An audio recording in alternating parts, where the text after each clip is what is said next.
to come in and bring your drink and a little bit of food and find a place to sit down, we will begin our celebration of life for Larry. How's everybody doing? Good. Good? Glad to hear it. Paula, you want me to begin? First of all, my name is Steve Carlisle. I was raised in this town, and like Larry. I'm going to read something from Norman McLean to start us off.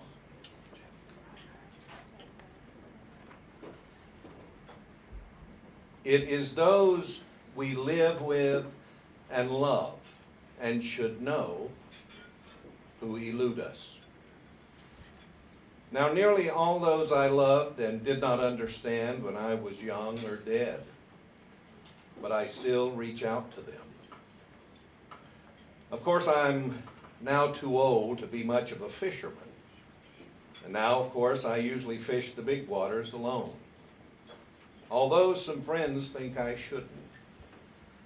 Like many fly fishermen in western Montana, where the summer days are almost Arctic in length, I often do not start fishing until the cool of the evening.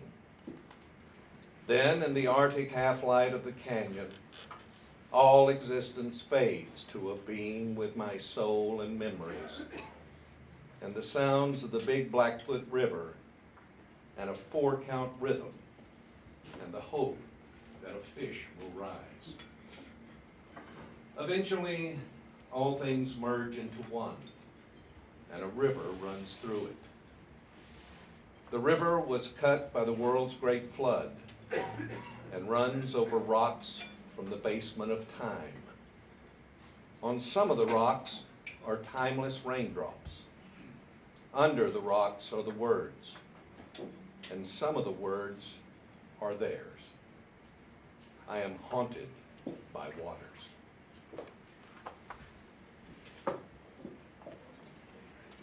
It had been a mild winter as the county settled into the first month of 1992. The talk of the town was the proposed merger between the city and county schools. Everyone wondered if the proposal would help or hurt the prospects for local students. Willard Jones, a 58-year-old man from Etowah, was considered a friend of the family, so when he offered to drive the kids to the store to buy some candy, their mother gave her blessings. The kids, 2 sisters and their brother, loaded up in Willard's station wagon and they drove to a grocery store in Etowah. Willard instructed 2 of the children to go into the store. And while they were inside, he drove off with Jennifer, a 10-year-old 4th grader. It was almost nightfall that Wednesday before the extent of what had happened was fully realized by her family. They called the sheriff's department, and a full-scale search for the abducted girl began. During the night, searches of Willard Jones' home and his known whereabouts did not lead to the finding of him or Jennifer. Larry and I started searching for Jennifer with 2 helicopters at first light on Thursday morning. When we began, we only had a description of Willard Jones' station wagon. You don't realize how many station wagons there are until station wagon is your only lead. At times like these, the entire community pulls together, and everybody tries to help by reporting any station wagon that they see. "I'm pretty sure I saw a young girl inside," a caller would say. But unfortunately, none of those leads turned out to be Jennifer. Now, throughout that Thursday, Larry and I would return to the Hendersonville airport to refuel our helicopters and exchange information about what we knew and where we thought we should look next. Larry had a premonition that she might have been taken to the Deep Gap area. It wasn't based on any information investigators had developed. It was just Larry's intuition. But each time Larry flew towards Deep Gap, he'd get a call on the radio to investigate a Jennifer sighting in another part of the county. Each time, It just wasn't her. Thursday night, as darkness ended our helicopter searches, Larry lamented that he never got a chance to go to Deep Gap, and he resolved to go there at the first light the next day. In the early morning hours of Friday, a probation officer discovered an old and vague address in Deep Gap for Willard Jones in some ancient courthouse records. Officers were gathered, plans were made to begin to search to locate an abandoned homestead hidden somewhere in the ravines of Deep Gap Road. Wasn't much, but it was the only credible new information we had. Friday dawned clear and cold as Larry and I prepared the helicopters for another day of searching. Larry was still obsessing about flying Deep Gap, but as sometimes happens, the information about a possible address for Willard Jones in the Deep Gap area had not been passed on to Larry and I as we launched at first light. Within a half hour, Larry had spotted a station wagon that appeared to be hidden by heavy foliage behind an abandoned and nearly collapsed cabin in the woods. As Larry began to circle the cabin, a man appeared and started to drive away in the station wagon. In the rear window on the car, Larry could just make out faint words written in light dust, "Please find me." Oh, following the vehicle until officers on the ground could stop and question the driver. It was Willard Jones, and Jennifer was with him. Jennifer wrote a letter to Larry, thanking him for saving her. Though it was not Larry's nature to be sentimental, her letter was a treasured memento from his law enforcement career. Larry once told me if Jennifer was the only person we had ever found, all the work to start and sustain the aviation program would have been worthwhile. But Jennifer was just one of the many people that Larry had rescued. And Willard Jones was just one of the many fugitives that Larry apprehended during his long career, serving the people of his hometown and the communities of western North Carolina. Willard Jones has an extensive arrest record, had been convicted of kidnapping a child once before. He recently celebrated his 80th birthday while incarcerated at the North Carolina prison in Randolph County for Jennifer's abduction. He will remain there without parole until his death. Jennifer's married, is the mother of 2 small children. She's gone on to build a happy and a successful life for herself. Larry had dedicated most of his life to serving his county and his hometown. He always tried to make the world a little better than he found it. And in many ways, Larry succeeded. Now, Larry wasn't big on long goodbyes or speeches, so we'll do our best to honor that. Larry was once a little boy living on Shepherd Street in Hendersonville. He used to say he grew up like Opie on the show Andy of Mayberry. One day when he was in Hendersonville High, he looked out the window. He saw a helicopter land on the athletic field. He decided then and there that he would learn to fly one, and he did. After being a helicopter pilot in Vietnam, he flew for the Henderson County Sheriff's Department, the Narcotics Task Force, and privately for a company where he was also a flight instructor. He logged over 4,000 hours of flight time as a military, police, and a commercial helicopter pilot. He always said that he could thread a needle with a helicopter, and he probably could have. It was always fun to fly with him. Sometimes he'd cut off the engine and land without power. Those of you in this room that have flown with him when he did auto rotations know what a thrill that was. He would practice auto rotations in his sleep. He loved foreign cars, especially Jaguars. When he saw one drive by, he could tell you the year and the designer of the car. If he thought it was a poor design, he would always say, "They should have asked me." He started his higher education as an art major and he was certainly a left brain, right brain kind of kid. He could paint a picture and then disassemble and reassemble an M16 in record time. He designed the badge for the Sheriff's Department in 1975. Larry wrote like a PhD. He wrote articles that were published in national publications. He was employed by U.S. Security Associates and served as Director of Corporate Security for Elite Protection Services, Division of Security Services of America. But he became bored with mundane security issues and the slow hum of everyday life. So he headed for more adventure. He was selected as a member of a hand-picked team of investigators for the Department of State Iraq Force Investigative Unit. One of the State Department people Larry worked with in Iraq said this about him, quote, "His professionalism and dedication to the mission was impressive, and something that was greatly appreciated by me and the other agents he worked with. I also admire his humility and his unique sense of humor, two traits that often turn a negative situation into something more positive," end quote. After working in the Middle East for 5 years, Larry recently retired. He started an outline for a book about being a deputy in a small southern town. I'm sure many of his buddies who are here tonight would have been in some of those adventures he would have drawn on for his book. Larry was a brilliant, tough, real-life hero, working in some of the most dangerous situations and places in the world. He was a protector. He protected Americans here, at home, and overseas.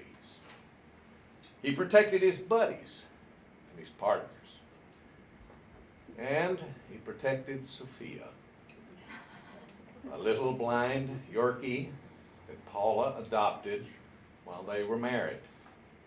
Now, when Paula chose a Yorkie for the family pet, Larry's initial reaction was disdain.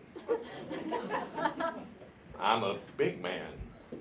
I'll look so stupid walking that little tiny dog."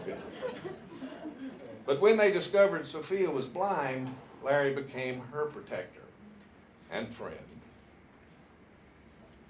And tough guy Larry, he loved that little dog until the day he died. Paul even took Sophia to visit him in the hospital. Now, none of his dear friends currently serving in Iraq and Afghanistan were able to be here. So they asked that his celebration of life be filmed so that they could be a part of it. Now, Kenny Hollingsworth is filming it. So if you'd like to share some thoughts and stories about Larry for that video, please find Kenny. Now, Larry didn't want a sad service. I'm sorry I've let him down. So we're having a celebration tonight in his honor. He loved to tell jokes. He loved good beer. And he loved sharing stories with his friends. So tonight, we have some of his favorite beers and lots of his friends and their stories. Paula? I would just like to make a toast to Larry. To live in the hearts of those we leave behind is not to die. To Harris. To Larry. Thank you all for coming, and there's tons of food and beer and wine, and just make yourselves at home and eat, drink, and be merry. Thank you. Very good. Say.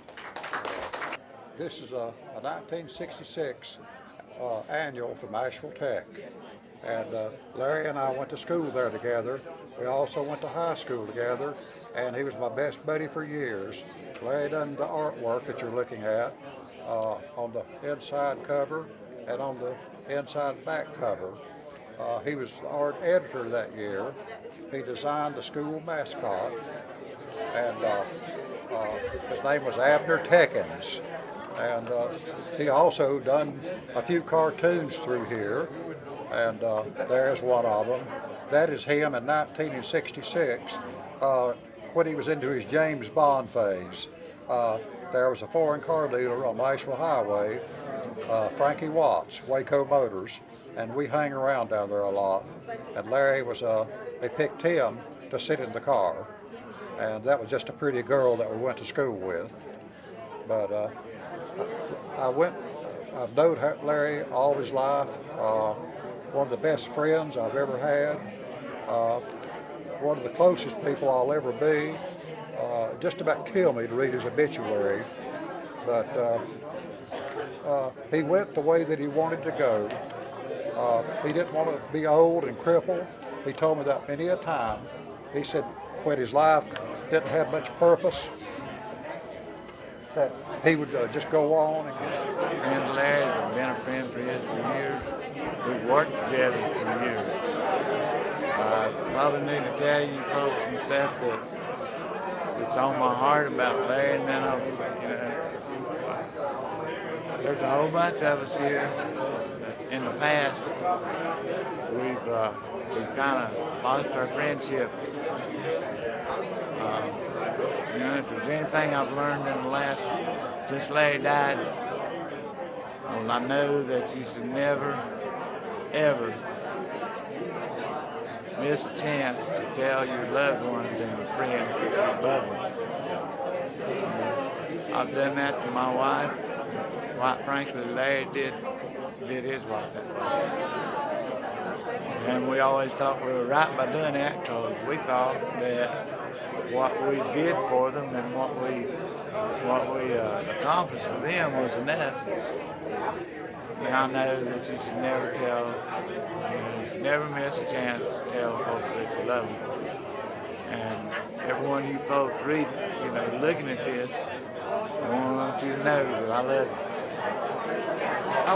My name is Ted Blackwell. I worked with Larry at the Sheriff's Office for a few years. I was in the Patrol Division as a reserve officer. Never did work with him as a detective, but he had such a profound sense of humor, but he was, I'll give you an example. There was a dope road that he and some other deputies had raided. He got a ticket book from another deputy, and he had written another thug's name in this ticket book. Filled out all the information. He knew where the guy lived and everything. The other thug, not the one that grew the dope himself. But he took that ticket that he had written out to the other thug, which was a bogus ticket. He took that ticket and wadded it up and folded it up and put it in his pocket and watered it in the dirt and made it look like it had been carried for a while. And he proceeded to leave that ticket at the dope grove that they had raided. And it was only a couple of 3 days later that the other thug came into the emergency department absolutely beat to a pulp. The guy who was actually growing the dope had found this bogus ticket at the scene and thought that was actually who had captured his dope and run off with it. But Larry was good at doing psychological operations like that he was always thinking, the wheels in his mind were always turning in ways to play the bad guys against each other. And that's one of the funniest things I remember about him. And I would also like to add that someone told me one time, and this is not original to me, so somebody did tell me this, that reputation is what everybody thinks about you. Character is who you really are. Larry had character. Hi everybody, I'm Carol Henderson Walters. Larry Harris was my very first friend in life. He was my next door neighbor, and we were just 0 to 3 years old before I moved away. So he was my little sandbox buddy, but I never knew him after I moved away. So apparently he learned to dust the sand off himself pretty quickly. He had quite a life, I understand. I never knew any of it after the sandbox. But one story I will tell about him. His mother was spring cleaning one day, and she pulled the piano out to vacuum behind it, and there was all this food that Larry had been putting there for months because he was a picky eater and he didn't want to eat it. I love that story. Anyway, have fun. Cheers. Okay. My name is Paula Campbell, and I have a funny story about Larry.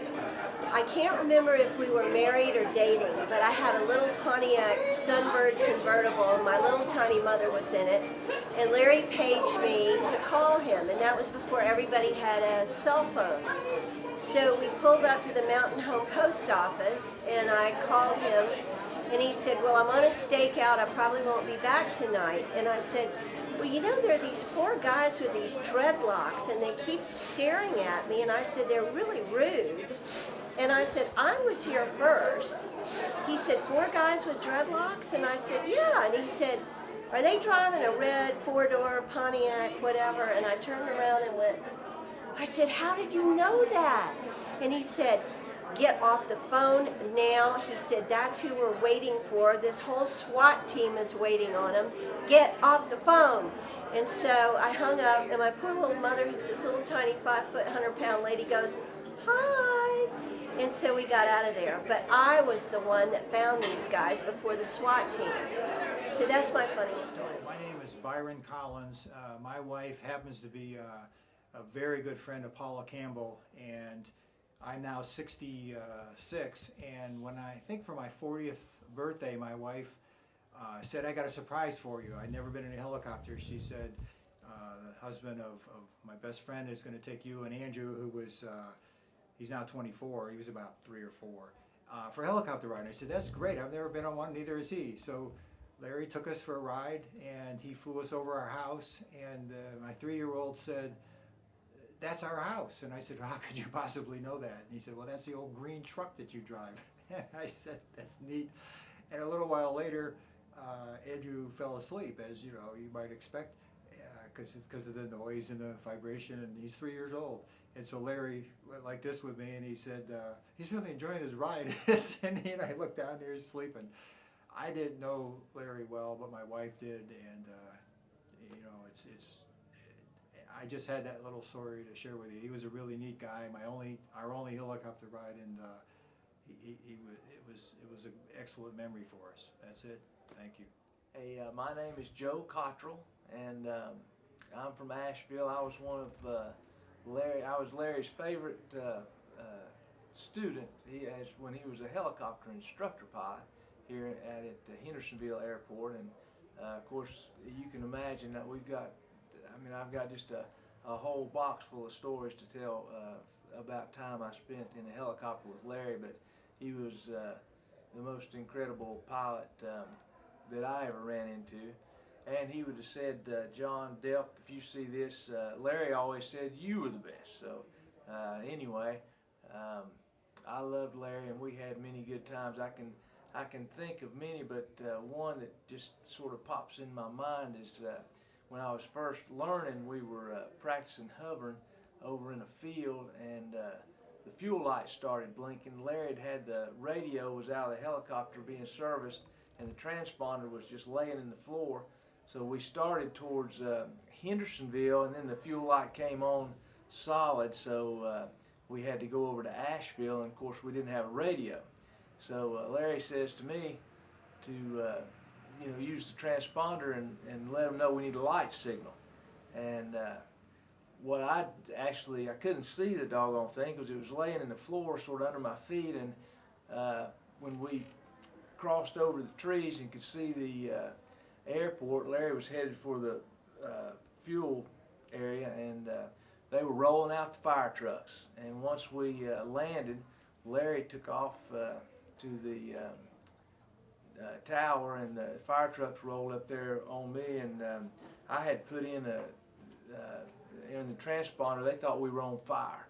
So anyway, I couldn't remember Larry's last name because we really had not met him too long, so they kept asking me, who was flying this helicopter, and I'm saying Larry, but I just never could come up with his last name, so it was sort of funny. And of course Larry, he had a few words for me when he got back. So anyway, that was a good time. And the only other time is once we were flying some, and I had my cousin was going to go for a ride with me, and Larry was up there, and we got in the helicopter, and my cousin looked at he was a fixed wing pilot, and when you're sitting in that little helicopter, you could just like you're sitting in a chair, and he was looking a little nervous, and Larry patted him on the shoulder, and he said, "Don't tell me you're one of them son of bitches that wants to live forever." So it was just he was a great guy, and I'm going to miss him a lot. Well, I hope you guys are safe over there, and we appreciate your service. My name's Kenny Rhodes. I worked with Larry Harris at the Sheriff's Department. I'd left the Sheriff's Department, had a son that was about 5, and a daughter that was probably 2, and not making much money at the time, and they had the air show. Well, my son was enthralled with aircraft of any type. He would stay with my aunt some, and they lived right in the flight pattern for the little Hendersonville airport, and he would just watch the planes fly over from her house. They had the air show. I took my son to the air show. Larry was there with a helicopter. He was flying for a doctor here in town. And I asked Larry, I said, "Would you mind putting him in, letting him look in the helicopter?" And Larry said, "No." So he put him in the little seat. And we looked, and he showed us things. And a few minutes later, he said, "Well, I've got 3 people that's paid for a flight." He said, "Let's just come on, get in and go with us." I said, "Larry, I can't afford it." He said, "I didn't ask you for your money." He says, "I want to take that boy up." And he took me and my son up and flew us all the way out to Edneyville, where he had just been flying them into town, circling Hendersonville, and then back to the airport. Well, he took us through Hendersonville, out through Edneyville, and come back in through Dana. Probably an extra 5 to 10 minutes flight just to make a little 4 or 5-year-old kid happy. Just that's what I remember, and it touches my heart. That's all.